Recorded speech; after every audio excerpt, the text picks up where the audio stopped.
நாம் வந்து இந்த பூமியில் இருக்கிற வரைக்கும் நம்மளால் முடிஞ்ச சேவைகள் செஞ்சுட்டு போயிடணும். ஐயா சொன்னார், போட்டுடணும், திருப்பி எதிர்பார்க்கக்கூடாதுனாரு. இங்கே போட்டு எனக்கு அது பண்ணல இது பண்ணலன்ட்டு நம்ம எதுக்குமே யாருக்குமே மரியாதை சாமி. இந்த உடம்பே நம்மளது இல்லை. நம்ம அப்பா அம்மா சேர்ந்து வச்சு உடம்புல குடிக்கிறோம்.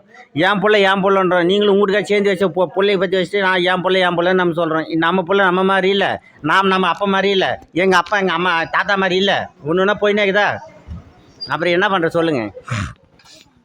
அதனால் இந்த பூரா ஒரு 4-5 ப்ரோக்ராம் இருக்குது. எல்லாம் கலந்துங்க, ஐயாவோட ஆசீர்வாதம் வாங்க. இங்கே உண்மையிலே சொல்ல போனால் இங்கே வந்தால் எனக்கு அது நடக்கும் இது நடக்கும் எதுவுமே நடக்காது. நல்லா யோசிச்சுங்க. நம்ம மேலே அழுக்குதுன்னா கழட்டி எடுத்தால் வலிக்கு தான் செய்யும். கழட்டி சுத்த பொருளாக மாறலாம். அதை விட்டு அழுக்கு சேர்த்திங்கன்னா பாவத்தை சேர்த்ததுலாம் இங்கே நடக்காது. எவ்வளோக்கு எவ்வளோ வந்து இங்கே வந்தீங்கன்னா அமைதி கிடைக்கும். இந்த வயசானவங்களை கேட்டால் நான் சந்தோஷமாக இருக்கனால இந்த நிம்மதியாக கரையானுவாங்க. நம்மளுக்கு தான் நிம்மதி தான் பெருசு இல்லை, சந்தோஷம் முக்கியம் இல்லை. சந்தோஷம் கொஞ்ச நேரம் வரும், அதுக்கு மேலே ஐயா முதல்ல வந்து ஃபஸ்ட்டு குரு சொன்னார் 30% இன்பத்துக்கு 70% துன்பப்படுறான்னாரு. ஐயா சமாதி அது கொஞ்சமில்ல பாருங்கள். ஒரு மனுஷன் 10% இன்பத்துக்கு 90% துன்பப்பட்டுங்கிறான்னு சொல்லிட்டு போயிட்டார். முதல்ல 30% இருந்தார், அப்புறம் 20 கடைசியில் 10% நிறுத்திட்டார். ஆக மொத்தத்தில் 90% துன்பப்பட்டுங்கிறோம். அந்த துன்பத்தை கழிக்கிறதுக்கு தான் இந்த பாதை. இங்கே வந்தால் நம்ம எல்லாத்தையும் நம்ம இதெல்லாம் கலந்து போகும். சொத்து போகும், சொந்த பக்கம் போகும், எல்லாமே கலந்து போயிட்டு ஒன்றுமில்லாத நிற்போம். அப்போ நம்ம யாரும் ஹாப்பியாக கடலோடு இருக்கலாம். அதுக்கு தகுதிக்கிறவங்க மட்டும்தான் வரணும்.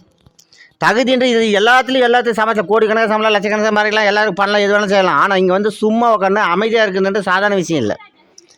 இருக்கிறதுல ரொம்ப கஷ்டமான வேலை என்னென்னா சும்மா இருக்கிறது. ஆனால் இந்த பாதையில் வந்து சும்மா தான் இருக்கணும்.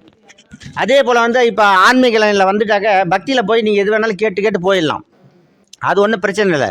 ஆனால் ஆன்மீக லைனில் வந்து எவ்வளோக்கு பொறுமையாக எவ்வளோக்கு நீங்கள் இது முயற்சி பண்ணுறீங்களோ ஜெயிச்சிடலாம். அதுக்கு தான் அந்த முயல் ஆமை கதை சொல்லுவாங்க.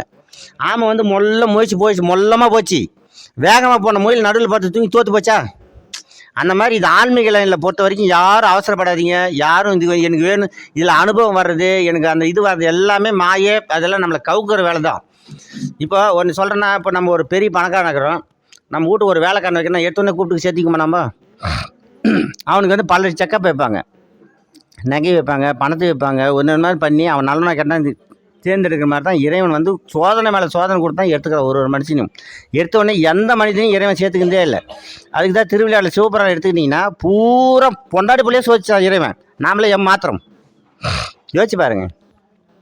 அதனால் இந்த சோதனைகள்லாம் தான் வந்து சோதனை வந்தாலும் நம்ம சரிக்கு விட மாட்டோம், தப்பிச்சுக்குவோம். இறைவனை வழிபடுறவன் பூரா துன்பத்தினால துன்பப்படுவான். ஆனால் என்னைக்கு தான் உழுந்து செத்து போகிறதா சொல்லிக்கிறான். அவனை கேள்விப்பட்டீங்களா பாரு, அவன் தப்பான வேலை பண்ண செத்து போயிடுவான். அது நம்ம வேணாம். சத்தியத்தை கடைபிடிச்சி ஒழுக்கத்தில் போகும்போது எந்த சறுக்குலையுமே வரதில்லை. ஏன் நானே ஒரு உதாரணம்னு வச்சுங்களேன். இப்போ வரைக்கும் நான் என் உழைப்பு தான் போடுறேன் இல்லையா, அடுத்த கொடுத்தா யூஸ் பண்ணிக்கிறேன். நீங்கள் 1000 வேலை 2000 வேலை செய்யணும், 2000 10,000 வேலை செய்யணும், வரது வச்சு சேவ் பண்ணிட்டு போகிறோம்ல, அது எடுத்து என்ன செய்ய பண்ண போகிறோம், என்னத்தை தூயின் பார்க்க போகிறோம். ஒருத்தர் மாதிரி எல்லாத்தையும் இழக்க ரெடி ஆகணும். எல்லாத்தையும் இழந்தால் இறைவன் கிடைப்பான்.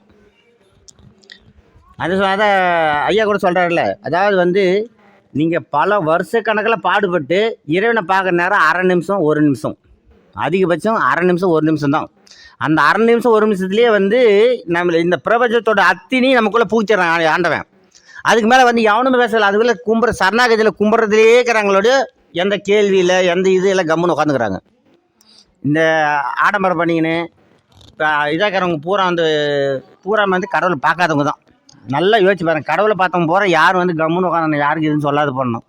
ஆனால் சரணாகதி பிடிச்சா வழி காட்டினான். அவன் வந்து இப்போ இந்த நம்ம தமிழில் எடுத்துக்கிட்டா பாருங்க, எல்லா மகான் ஞான சித்தரங்கள்லாம் வந்து எந்த சித்தாடலும் ஆனால் பண்ணாங்க, கண்ணுக்கு தெரியாத பண்ணாங்க. இப்போ நம்ம இப்போ ரமணர் மகரிஷி சொல்கிறோம், இல்லை வேதாத்ரி மகரிஷி சொல்கிறோம், இப்போ பட்டினத்தார் சொல்கிறோம், பத்ரகிரியார் சொல்கிறோம், எல்லாம் இப்போ அதே இயேசுநாதர் டமிக்கலாங்க, அதே ஞானி தான், சாதாரண ஒரு ஞானி தான். ஆனால் அவங்கள கடவுளாக்கி அவங்க சித்தாடல் பண்ணி பேர்லாம் புகழை வர வச்சிங்கன்னா இவங்க வர வைக்கல. இங்கே நான் செஞ்சேன், இங்கே ஒரு எதிராக வந்து நான் செஞ்சேன் எல்லாம் சொல்லிவிட்டு பப்ளிக் பண்ணிக்கிறது. ஆனால் உண்மையாக ஞானி மறைமுகமாக செஞ்சுட்டு ஒதுங்கி உட்காந்துக்கணும்.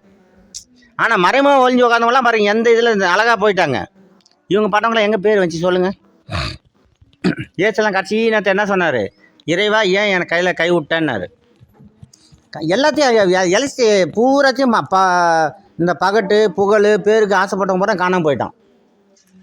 நம்ம அந்த மாதிரி வேண்டாம். நம்ம முன்னோர்கள் இப்போ ஞானி புத்தர் சித்தன்னு சொல்கிறோம், எல்லாம் தாத்தாக்கள் தான், எல்லாம் அவங்க வழியில் வர்றது தான் நம்ம எல்லாம். அந்த வழியில் போகலாம். இறைவன் அடையிறதுக்கு என்ன வழி அதை தேர்ந்தெடுக்கலாம் சாமி. அனைவருக்கும் ஆத்ம வணக்கம். ஒவ்வொரு மாதமும் பௌர்ணமி அன்று நமது தருமபுரி ஆசிரமத்தில் உபதேசம், அன்னதானம் மற்றும் ஆன்மீக வகுப்பு நடைபெறும் என்பதை தெரிவித்துக் கொள்கிறோம்.